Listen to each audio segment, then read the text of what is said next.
Chris Laveri is president of the Housing Trust. We'll talk just a little bit, but this is about a plan that we are required to do for the state every 5 years. The first one, and what we do today, we'll have to revise 5 years from now. And one of the things you'll see as we go through this is that this town does not meet the state requirement for the percentage of affordable housing in the town. And there was some talk this year, it didn't pass, there was some talk that the state would penalize the towns that did not have the appropriate percentage of affordable housing. So it's a very complicated subject. We're going to talk about the plan and then just a little bit about the Housing Trust, which I know a lot of people are interested in finding out more about.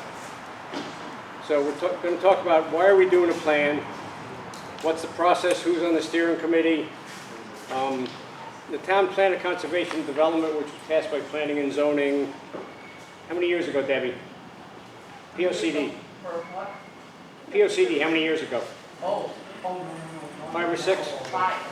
But in that Plan of Conservation and Development, it talks about the fact that we should have space for affordable housing. And we'll also talk a little bit, people use the term affordable housing at the same time they use the term low-cost housing or low-income housing. And there's a big difference between those two things. So we'll try to define that a little bit better. We'll talk about what the town looks like in terms of housing. We'll look at a resident survey. And ultimately, the plan, which is here, goes into more detail on all of these things. So please take a copy of it if you didn't download it or look at it on the website. So in 2017, there was a statute that said that every municipality has to prepare a plan. We received a grant from the Connecticut Department of Housing to undertake the process and to lay out a strategy. So one of the things I should do, I think everybody, well not everybody here, but most people here know Chris Laveri, who's a town resident, longtime town resident. Jocelyn Nair, who's sitting next to her, is the consultant from the Northwest Council of Governments who's doing our housing plan, and she's also doing it for 6 other towns. So we're getting the benefit of efficiency while the people are working on the plan. She knows what's going on in Cornwall and Goshen and Norfolk and the other towns. And David Berto, I'll make him blush a little. He's probably the premier affordable housing developer, at least in the area or maybe in the state. But he's the consultant to the Housing Trust, working with us to help the town get the money to pass on to the Housing Trust for the affordable housing. And ultimately, he will manage the project, manage the whole process that will take place. And so if there's specific questions that I can't answer or I say something wrong, I expect them to leap up and correct me or provide correct information.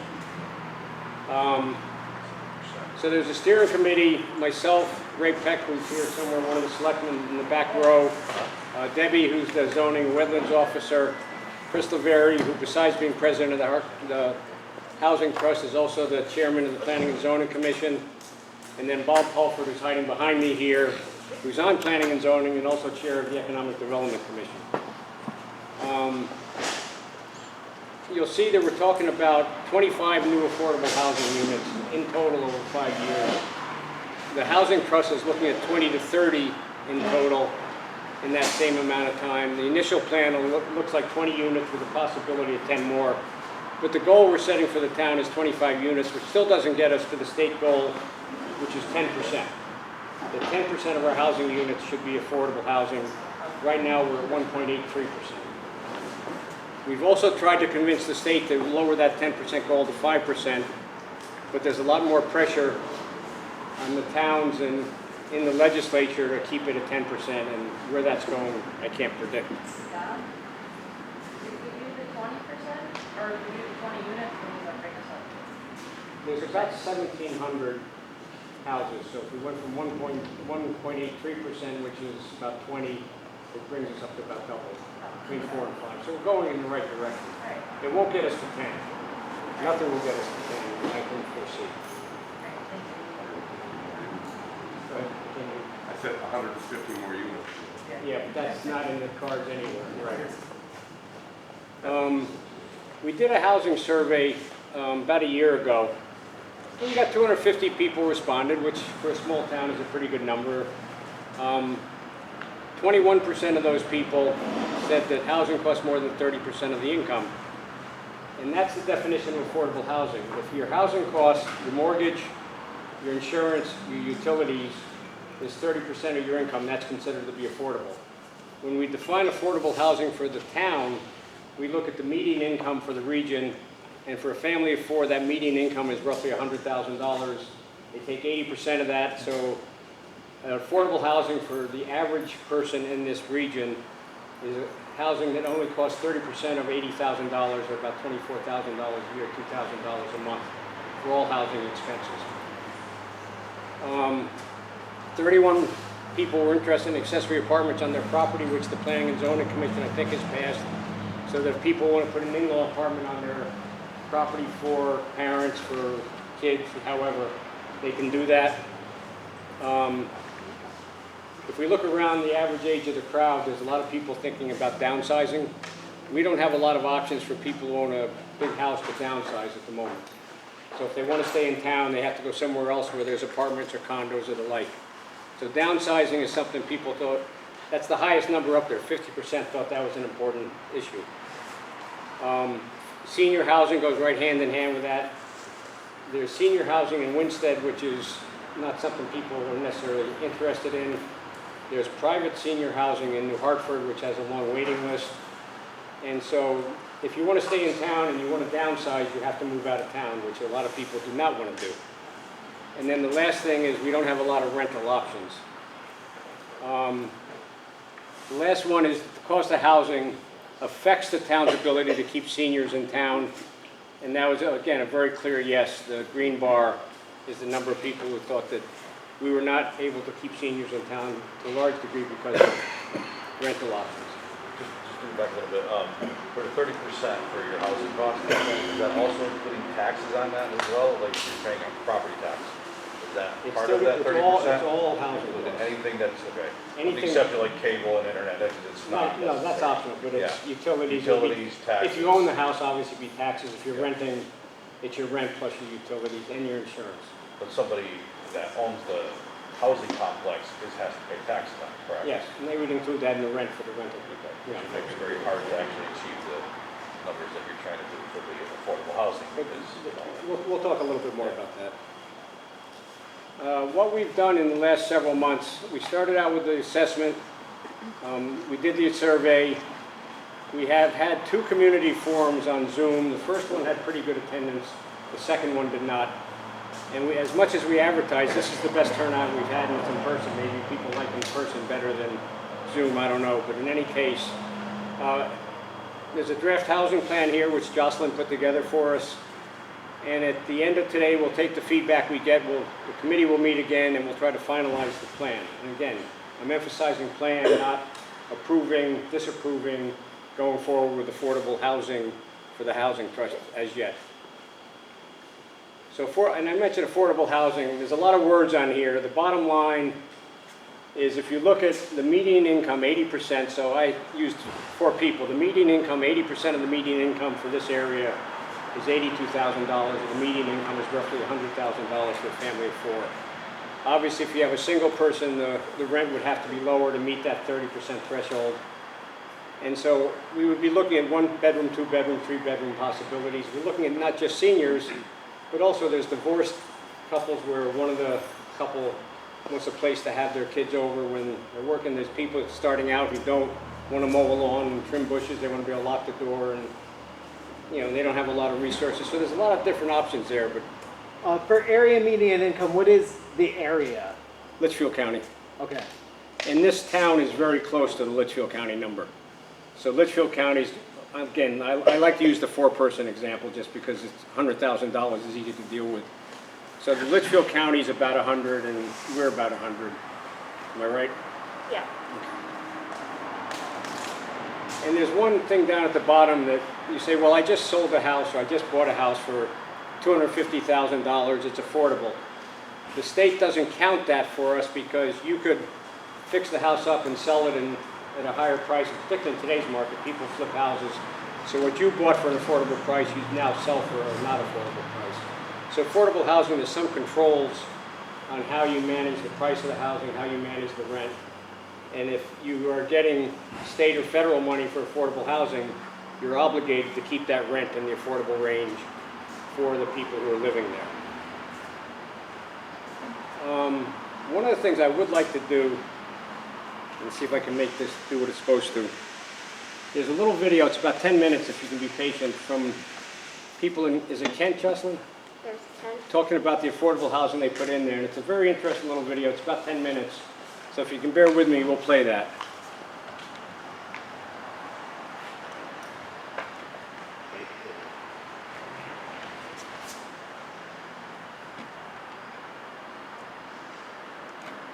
Are the speakers on, Don? Can you get the speakers a little louder? My partner, an econ major who piles on the pressure, rarely can help her stress less. This term paper's gotta be great. It's a third of my grade. Your ideas are all the money. Just make sure they come across clearly with grammar.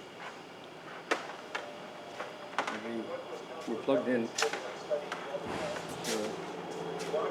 Yeah, we're plugged in. Coming out of, What?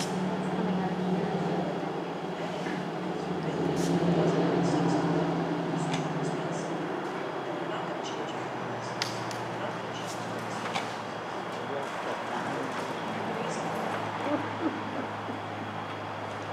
It's never easy.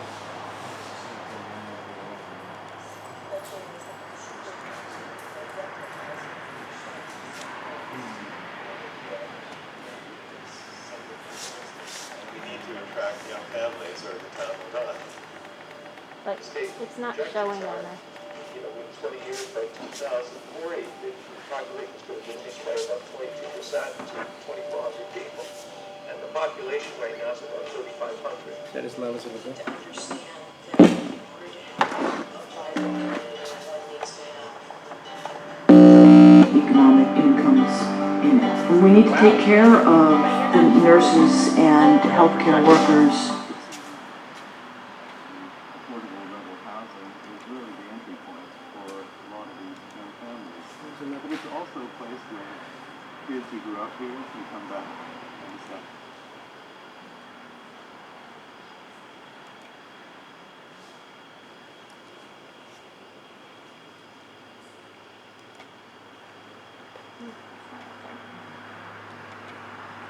Don, can you click on the hyperlink that's on the screen right now from where you're at? Establish themselves. The fact is that the people who move here are doing the work that otherwise they might have to drive an hour to get there. And that's essential for the town. Can you just close it?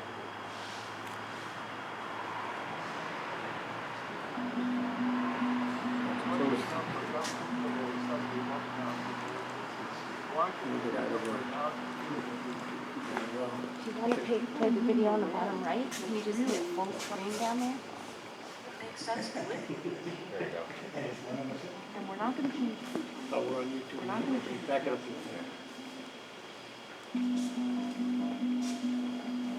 Council of Governments did a study of all the towns in their region. In Washington, there's over 1,000 people who commute here to work.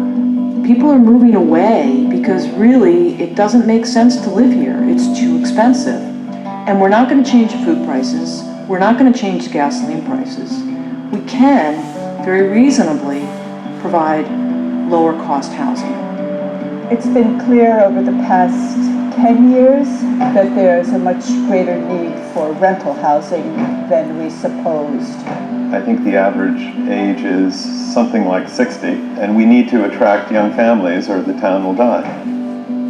The state projections are, in 20 years, by 2040, the population is going to diminish by about 22% to 2,400 people. And the population right now is about 3,500. People need to understand that in order to have a vibrant community, one needs to have a good variety of economic incomes in it. And we need to take care of the nurses and healthcare workers, etc. The affordable rental housing is really the entry point for a lot of these young families. But it's also a place where kids who grew up here can come back and establish themselves. The fact is that the people who move here are doing the work that otherwise they might have to drive an hour to get here. And that's essential for the town. So it benefits the town and it benefits... Yeah, and they're paying rent if they pay not more than a third of their income, but that's the way you can live nowadays. You can't pay more than a third of your income. And where are we going? I mean, because this is essentially becoming, not literally, but, figuratively, it's a gated community. The population here is going to drop, as I said. The strain that's going to put on local government, as, they're having difficulty finding volunteers now for the fire department, EMTs. What I was looking at is watching people walk out, talk, go back to their homes, check their mailboxes. They tend to look out for each other. Kent Affordable Housing built this, South Common. It opened in 2003 with 24 units. We have a range of people from a newborn who was arrived just after the family arrived to live here, up to elderly, and they work all over town. Some of them are retired. The 4 acres here, they belong to the town. It's not on the road. The entry road was built. It wasn't doing anything but sitting here. People who've lived here at Cougaman have moved on to the parcel program, been able to move into homeownership. Some have moved to Bonnybrook as they got older and needed a 1-story house. We've had a couple of high school valedictorians here. We've had members of the fire department. We've had people who work in the service trades. There are people who work as school staff. About as random as any other slice of Cornwall. The new unit in the back has 2 3-bedroom units. Included in the folks who live there are some essential workers. There's teachers, there's a school bus driver, there are folks who work in retail, there's someone who works at Leban's, there's someone who works at one of the restaurants. We are really filling a need, I think, very much in the community. And many of those people would have to live, 45 an hour away. At our town center rentals, we have people that are in the 20% of AMI, the 50% bracket, the 80% bracket, and then we have some unrestricted units. Department of Housing feels it's really important to have a variety of different income levels. The types of people that are in our rental units are everybody from teachers to some landscapers to a chef. Generally speaking, they're very much members of the community and have been members of the community for a long time, and they just need a little bit of assistance. The moment I found out that I was going to be able to get the apartment at 4 Shepherd Road, it's a 1-level apartment. I really needed to be able to get into a space where I didn't have to do stairs, and it was much easier for me to move. I had a lot of back issues. I really don't have the words to express how much they have helped me and how much I appreciate it. They were really able to work with me as far as how much I was making and what I could pay, and they were able to get my son and I into one of the apartments.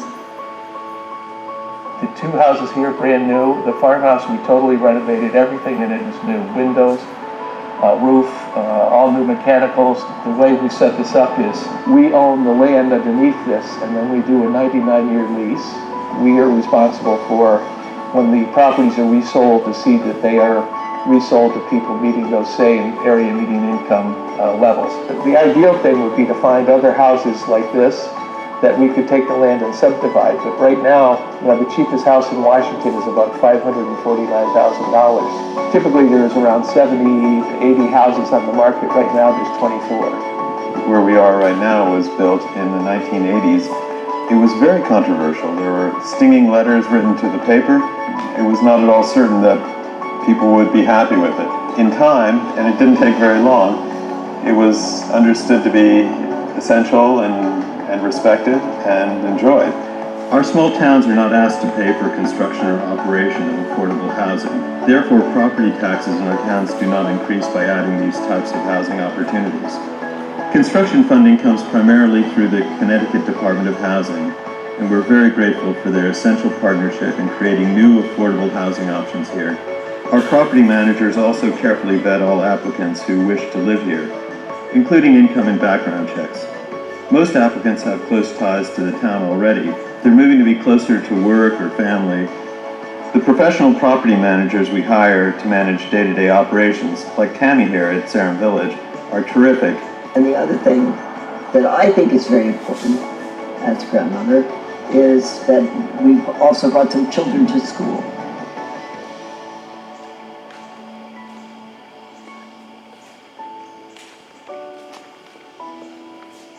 The solar panels at Stewart Farm on 8 of the 13 units.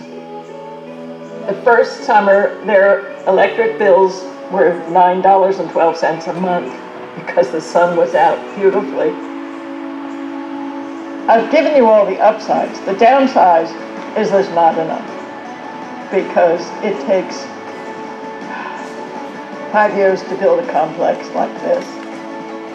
The good part is there are good people like Jocelyn and Maggie Cooley, who I work with up at Cornwall, and lots of other people, the back racks over in Kent.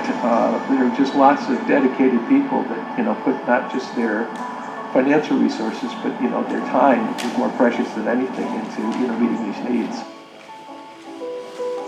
The Cornwall Housing Corporation has benefited from the generosity of people in town, from the Kugelmans who gave the money that permitted the purchase of this lot 10 years ago when we had to suddenly come up with the money to buy the lot on which Bonnybrook stands. People were hugely supportive. We received a donation of another 4-acre parcel here in town, so we're hoping to move forward on another project fairly soon. Abraham Lincoln said, public sentiment is everything. With it, nothing can fail. Without it, nothing can succeed. And so the public sentiment has got to be accepting, here's the vision, after we've had town forums and discussions, all of you have had input, that we've got to implement, this plan that we've come up with to try and reach the goals that we set. If you want to be able to go out to eat and have somebody wait your table, that person needs a place to live. The way that affordable housing benefits a town like Salisbury is that it brings fresh life into the town. I hope that the video will show people sort of the banality of affordable housing in our towns. It's a real benefit to the town, but to the whole region. And every town needs it.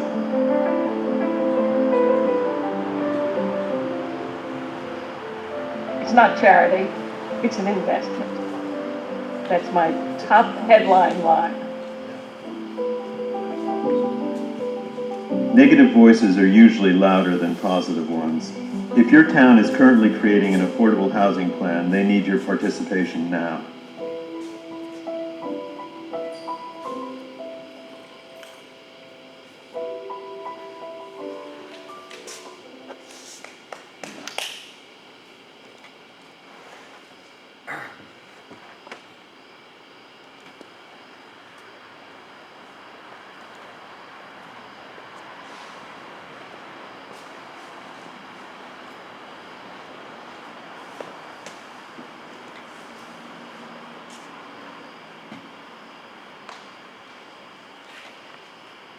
Different ways, impacting every.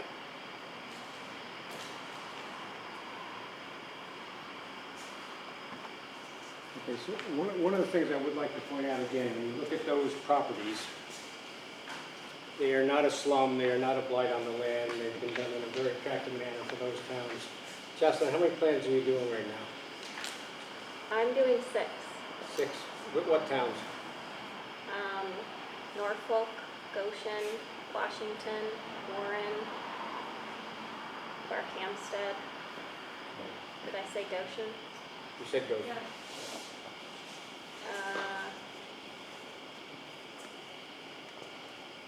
Those are 5. In any case, so they're all small towns, they're all rural towns. I mean, the data, when you look at Barkhamsted housing prices and you compare it to Washington, there's no comparison. But if you look at the last year, the median price of houses in Barkhamsted has gone up like over 20%. And the data you have there is out of date compared to what is happening during the No, this is 2021. Yeah. But so I think the median price right now in Barkhamsted is about $330 to $360, something on that order. And last year at this time, it was more like 280 to 300. So the price of housing is going up. Whether it crashes in the next number of months or not, you know, my crystal ball is not that clear. But I think the message in that video is it benefits a significant segment of the population have affordable housing. It benefits the seniors, it benefits a lot of the younger people starting out, and it's not a blight on the landscape. I have a question. Will You can take off your mask, because I can't hear you can't? otherwise. Okay. Will Barkhamsted residents be like the priority in the application process? David? Because the way that this project that we're going to talk about later will be funded, will be with state funding. It has to provide equal opportunities to the region. But we have a lot of experience with a lot of towns out here that people don't come to a place just because there's affordable housing. People come to the housing because they have ties in the neighborhood or they want to live in the neighborhood. So whether there's priority or not, it tends to work out that way anyway.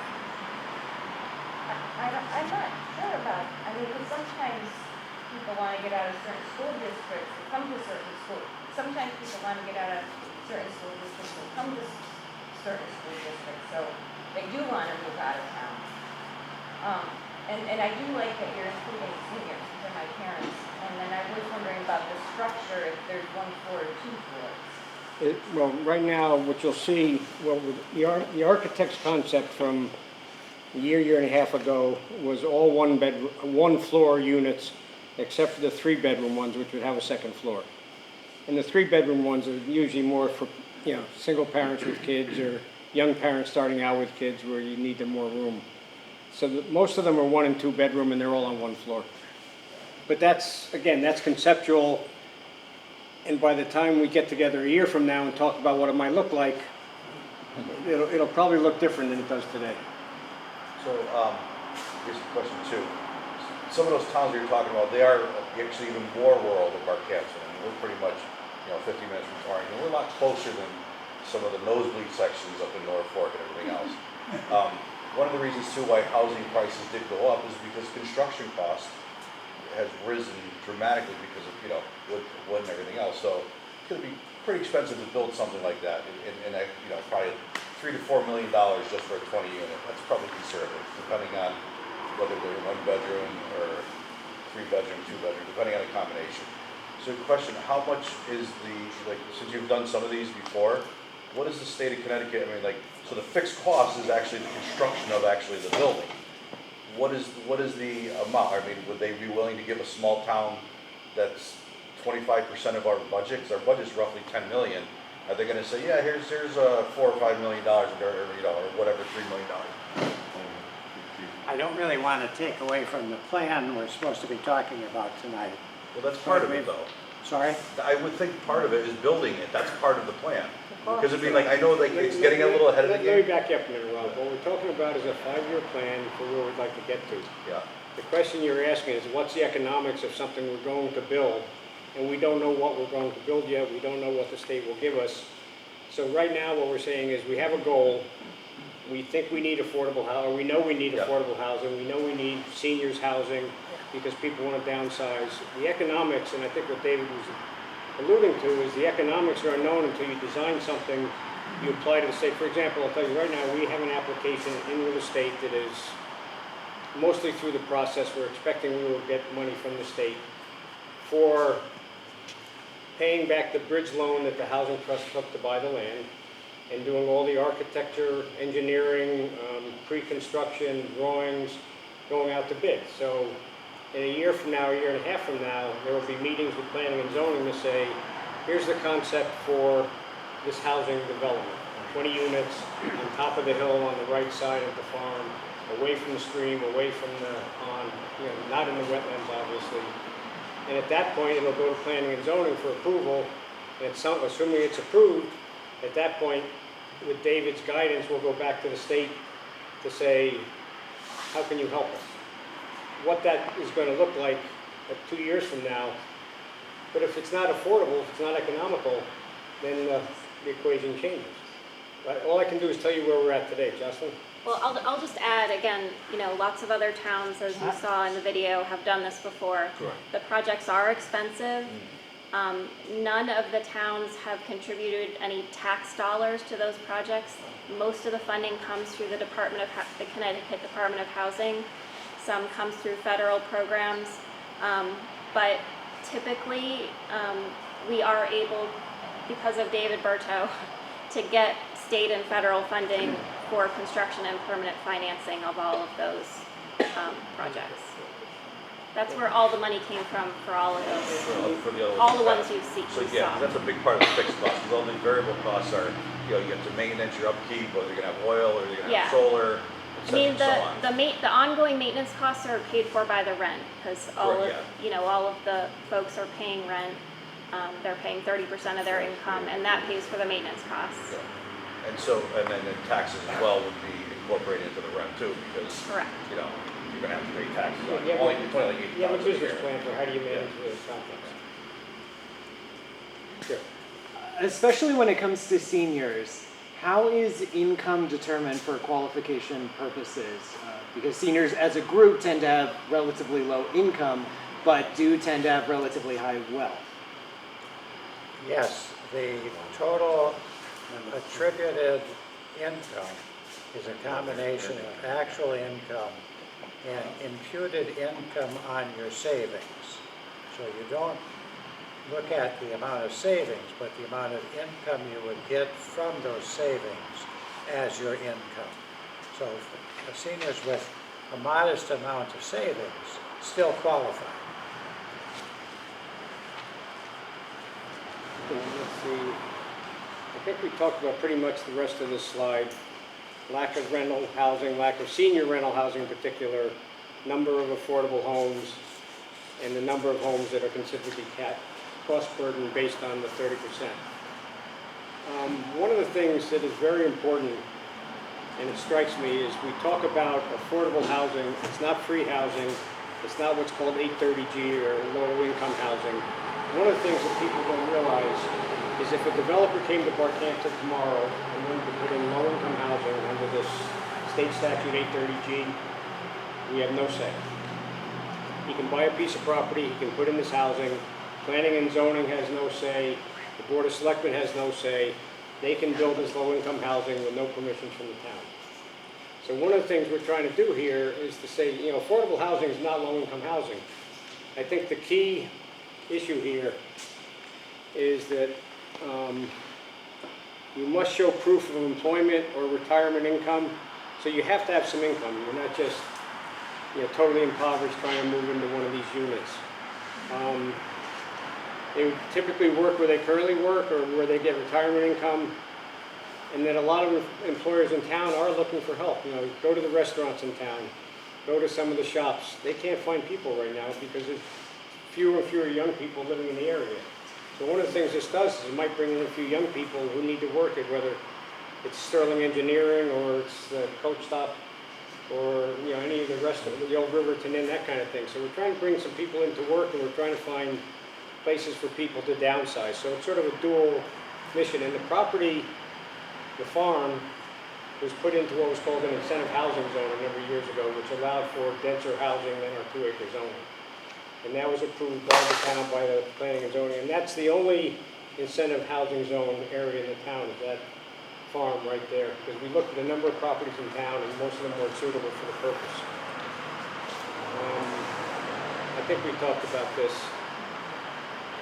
So what are we trying to do as in the plan itself, without getting specific about the housing trust, is number one, encourage downsizing availability, create some, and this says create some first-time home buyer options, but we're not there yet. The housing, if you look at some of the towns around us like Litchfield, their housing trust was given a piece of property, they built a number of homes that were affordable.